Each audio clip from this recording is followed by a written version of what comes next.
viewers, welcome to Computer Tips and Tricks by Showman in this channel.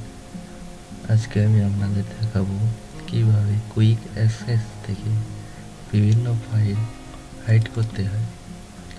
This PC open করার পর quick অ্যাক্সেসে অনেক file দেখা যায়।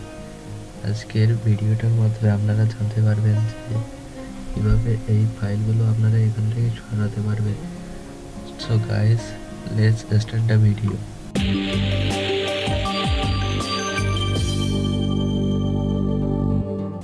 এটার জন্য প্রথমে আপনাদের যেতে হবে ভিউ ট্যাবে।